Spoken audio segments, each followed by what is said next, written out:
রূপান্তরের সত্যের আজকের এই পর্বে সবাইকে স্বাগতম। প্রিয় বন্ধুরা, প্রীতি, সালাম এবং শুভেচ্ছা নেবেন। বাংলাদেশে নতুন মার্কিন রাষ্ট্রদূত আসার পর থেকেই খুব ব্যস্ত সময় কাটাচ্ছেন। তিনি সবার সাথে মিটিং করছেন, নির্বাচন কমিশনে গিয়েছেন। নির্বাচন কমিশনে গিয়ে তিনি সেখান থেকে বেরিয়ে সাংবাদিকদের সাথে কথা বলেছেন।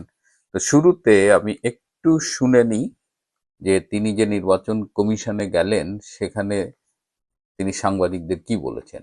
As I said all the way back to my confirmation hearing before the U.S. Senate, I am very excited about the upcoming elections. I'm very much looking forward to them and to seeing the outcome of those elections.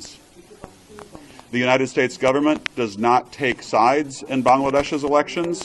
The outcome of the election is for the Bangladeshi people and only the Bangladeshi people to decide. We are prepared to work with any government who the Bangladeshi people elect to represent them going forward. তিনি বলেছেন যে মার্কিন যুক্তরাষ্ট্র কারো পক্ষ নেবে না। আমি জানি না তিনি নির্বাচন কমিশন থেকে বেরিয়ে হঠাৎ কেন সাংবাদিকদের এই কথা বললেন। অনেকটা সেই ঠাকুর ঘরে কেড়ে আমি কলা খাই না। কারণ এখন প্রশ্ন উঠেছে যে এই নির্বাচনে মার্কিন যুক্তরাষ্ট্র আসলে কোনো পক্ষ নিচ্ছে কিনা, কাকে ক্ষমতায় দেখতে চায়। এই মুহূর্তে বিএনপি এবং জামাতে ইসলামের মধ্যেই মেইন প্রতিদ্বন্দ্বিতা হবে। তো যেহেতু এই প্রশ্ন উঠেছে এবং যেহেতু মার্কিন রাষ্ট্রদূত ব্রেন্ট ক্রিস্টেনসন এটি বললেন, আমাদের সন্দেহটা একটু বেরিয়ে যায়। এই সন্দেহের আরো কারণ আছে। কয়েকদিন আগেই গত সপ্তাহে আমি বলেছি এবং আপনারা জানেন যে ওয়াশিংটন পোস্টে একটি প্রতিবেদন প্রকাশিত হয়েছিল, যেখানে ঢাকায় মার্কিন দূতাবাসের একজন কর্মকর্তার সাথে বাংলাদেশের নারী সাংবাদিকদের একটি মিটিংয়ে, সেখানে সেই দূতাবাসের কর্মকর্তা বলছিলেন যে তারা জামাতের সাথে বন্ধুত্ব করতে তাদের কোনো আপত্তি নেই এবং সেই ফোনালাপটি কিন্তু লিক হয়ে গেছে। এই ফোনালাপটি ফাঁসের মধ্য দিয়ে মার্কিন দূতাবাস ঢাকা অফিসের যে কার্যক্রম জামাত প্রীতি, সেটি প্রকাশ্যে আসার পর থেকে কিছুটা বিব্রত হয়েছে মার্কিন যুক্তরাষ্ট্রের এই দূতাবাস। যদিও তাদের এসব কিছু যায় আসে না এবং তাদের এই জামাত প্রীতি এবং তারপরে এই ব্রেন্ট ক্রিস্টেনসনের এই কথা, এই সব কিছু মিলিয়ে একটু তালগোল পাকিয়ে যাচ্ছে। আসুন আমরা একটু বিশ্লেষণ করে দেখি আসলে আমেরিকা কাকে ক্ষমতায় চায়। যতই ব্রেন্ট ক্রিস্টেনসন বলুক, ব্যাপারটা মনে হয় এত সহজ নয় এবং বিভিন্ন তথ্য উপাত্ত বিশ্লেষণ করলে মনে হয় যে এই নির্বাচনে মার্কিন যুক্তরাষ্ট্রের একটা পছন্দ আছে। অ্যাটলিস্ট মার্কিন যুক্তরাষ্ট্রের কোনো একটা অংশের, maybe deep state or what, সেটি নিয়েই আজকে একটু কথা বলবো। এইখানে আমেরিকা জামাত বা বিএনপিকে যে চায় কি চায় না, এর পেছনে মূল কারণটা কি একটু আলোচনা করি। যে আপনারা জানেন এই মুহূর্তে বিএনপিতে তারেক রহমানের পরে খুব শক্ত অবস্থানে রয়েছেন সালাউদ্দিন আহমেদ, যাকে অনেকে শিলং সালাউদ্দিন বলে থাকেন। এই সালাউদ্দিন আহমেদের সাথে প্রতিবেশী ভারতের খুব ভালো কানেকশন আছে বলেই বাজারে একটা কথা প্রচলিত আছে। এছাড়া বিএনপিতে আমির খসরু, মির্জা আব্বাস, এদেরও অনেকে ভারতপন্থী বলে দাবি করেন এবং তারা এই মুহূর্তে দলের মধ্যে কিন্তু একটা পাওয়ার এক্সারসাইজ করছে, প্রভাব খাটাচ্ছে এবং এদের মাধ্যমে বিএনপির সাথে ভারতের একটা যোগাযোগ স্থাপিত হয়েছে বলে শোনা যায়। যদিও বিএনপি আজীবন ভারত বিরোধিতার কথা বলেই রাজনীতি করেছে, তাদের রাজনীতির অন্যতম মূল একটা ডোমেইন হলো ভারত বিরোধিতা।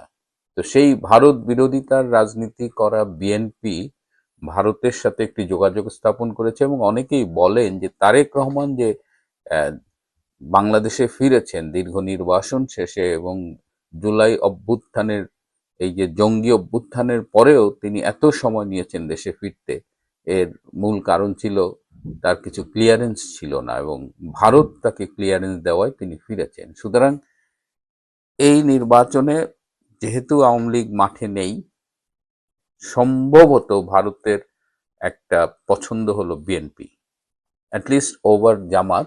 তারা বিএনপিকে প্রেফার করে বলেই অনেক রাজনৈতিক বিশ্লেষক মনে করেন। এই জায়গাতেই মার্কিন যুক্তরাষ্ট্রের আপত্তি। মার্কিন যুক্তরাষ্ট্র চায় এই মুহূর্তে বাংলাদেশে একটি অ্যান্টি ইন্ডিয়ান গভর্নমেন্ট থাকুক। এই রাজনীতির এই খেলাগুলো বুঝতে আমাদের মতো আমজনতাদের খুব কষ্ট হয়। আপনারা দেখেন যে প্রতিদিন ভারতের প্রতিনিধি দলের সাথে আমেরিকার কোনো না কোনো প্রতিনিধি দলের মিটিং হচ্ছে। এই ডিফেন্স চুক্তি তো স্বাক্ষরিত হয়েছে এই 10 বছরের। আবার বাণিজ্য চুক্তি আজ হয় কাল হয়, শুনছি। আবার ট্রাম্প ভারতের উপরে ট্যারিফ বাড়িয়ে দিচ্ছে। সুতরাং ভারত এবং আমেরিকার সম্পর্কটা সরল রৈখিক তো নয়ই, বরং এটি ঠিক বোঝা যাচ্ছে না। আবার সারা বিশ্ব আমেরিকার থেকে কিন্তু একটু একটু করে দূরে সরে যাচ্ছে, আমি আগেও বলেছি। এবং বিভিন্ন উদ্যোগগুলোয় ভারত একটা গুরুত্বপূর্ণ ভূমিকা পালন করছে। যেমন ধরেন ব্রিক্স, যেখানে ভারত আছে, রাশিয়া আছে, চায়না আছে, সাউথ আফ্রিকা আছে। এখানেও কিন্তু ভারত খুব গুরুত্বপূর্ণ ভূমিকা পালন করছে। আবার ইউরোপ সম্প্রতি ভারতের সাথে একটা চুক্তি করলো। আবার ইউকে ভারতের সাথে একটা চুক্তি করেছে। আবার চায়না ভারতের সাথে সম্পর্কটা উন্নয়ন করার চেষ্টা করছে। আবার রাশিয়া, ইরান এদের সাথে ভারতের একটা সম্পর্ক আছে। এই সব হিসাবগুলো কিন্তু আমেরিকার খুব ভালোভাবে নেয় না। যে সম্পর্কটি খুব বন্ধুত্বপূর্ণ হওয়ার কথা ছিল, বিশেষ করে ট্রাম্প এবং মোদির মধ্যে যে ব্যক্তিগত সম্পর্ক ছিল, এবং ট্রাম্প নির্বাচিত হবার পেছনে এই মোদি ট্রাম্প বন্ধুত্বটা যে ভূমিকা রেখেছিল, সেই জায়গা থেকে প্রথমেই সরে গেছে ট্রাম্প। এবং ট্রাম্প যেভাবে আমেরিকাকে তার সুপ্রিমেসিকে ঝুঁকির মধ্যে ফেলছে, এবং সেই ঝুঁকিতে পড়ার মধ্যে তার যে প্রতিপক্ষ তারা সবাই ভারত কেন্দ্রিক। তো এই জায়গায় আমেরিকা চাচ্ছে না যে বাংলাদেশে একটা প্রো ইন্ডিয়ান গভর্নমেন্ট হোক। এই হিসেব থেকেই কিন্তু আমেরিকা বিএনপির চাইতে জামাতকে ক্ষমতায় দেখতে চাইছে। কারণ জামাত আসলে জামাতের মাধ্যমে ভারতের বিরুদ্ধে একটা প্রেসার কন্টিনিউয়াসলি রাখা যাবে। এই ধরেন ভারতের যে বিরুদ্ধে যে বিচ্ছিন্নতাবাদী গ্রুপগুলো আছে, এই যে পরেশ বড়ুয়ার উল্ফা বা এরকম নর্থ ইস্ট স্টেটে বেশ কিছু বিচ্ছিন্নতাবাদী গোষ্ঠী আছে, তাদের বাংলাদেশ থেকে একটু হাওয়া দেওয়া যাবে, ভারতকে একটু ডিস্টার্ব করা যাবে, ভারতের ঘাড়ের উপরে নিঃশ্বাস ফেলা যাবে। এবং এর ফলে ভারতকে এই এন্ডে, যেখানে শেখ হাসিনার সরকার থাকাকালীন ভারতকে কিন্তু এই এন্ডের নিরাপত্তা নিয়ে মাথা ঘামাতে হয়নি, কিন্তু এখন বাংলাদেশ থেকে জঙ্গি হামলা রপ্তানি করা হবে, ভারতের বিচ্ছিন্নতাবাদী গোষ্ঠীদের দিয়ে ভারতকে ডিস্টার্ব করা হবে, এবং এর মধ্য দিয়ে ভারতকে একটা চাপের মধ্যে ফেলার একটা চেষ্টা আমেরিকা করবে বলে অনেকের ধারণা। এই জন্য আমেরিকা এখন চাইছে জামাতে ইসলাম ক্ষমতায় আসুক। কিন্তু বাস্তবতা হলো যে আমেরিকা চাইলেই বাংলাদেশে সবকিছু হয়, সেটা সব সময় সত্যি নয়। ৭১-এ যেমন প্রমাণিত হয়েছে, এই ২৪-এর জুলাই আগস্টের জঙ্গি অভ্যুত্থানের আগেও অনেকবার আমেরিকা চেষ্টা করেছিল, তারা পারেনি। তো এবারও এই নির্বাচনে জামাতে ইসলামকে আমেরিকা ক্ষমতায় আনতে পারবে কিনা, এটা নিয়ে যথেষ্ট সন্দেহ আছে। খুব স্বাভাবিক হিসেব হলো বাংলাদেশের বড় দুটো দল হলো আওয়ামী লীগ এবং বিএনপি। যখন আওয়ামী লীগ মাঠে না থাকে তখন বিএনপি স্বভাবতই সামনে এগিয়ে থাকে। কিন্তু আজকে বিএনপিকে ঝুঁকির মুখে কেন ফেলা হচ্ছে, বা বিএনপি কেন এই আলাপ উঠছে যে জামাত ক্ষমতায় আসবে? জামাতে তো ক্ষমতায় আসার কোনো সম্ভাবনা নেই, কিন্তু তারপরে এই ন্যারেটিভটা ছড়ানো হচ্ছে। এই জায়গায় বিএনপিকে অত্যন্ত সতর্কভাবে খেলতে হবে। রাজনীতির মাঠে বিএনপি কতখানি ম্যাচিউরিটির সাথে খেলবে, সেটা নিয়ে আমার ব্যক্তিগত কিছু পর্যবেক্ষণ আছে, কিন্তু সেটা নিয়ে আমি আরেকদিন আলাপ করব। কিন্তু এই মুহূর্তে আমেরিকা চাইছে প্রথমত বাংলাদেশে একটি ভারত বিরোধী সরকার হোক, এবং এই ভারত বিরোধী সরকার করতে গিয়ে তারা বিএনপি চাইতে জামাতকে বেশি প্রেফার করছে। বিএনপি এই মুহূর্তে ভারতের সাথে একটা আন্ডারস্ট্যান্ডিং করে ক্ষমতায় যাওয়ার চেষ্টা করছে, এবং ক্ষমতায় যাওয়ার পরে ভারতের সাথে এই বন্ধুত্বপূর্ণ সম্পর্ক বজায় রাখবে কিনা সেটাও কিন্তু একটা প্রশ্ন।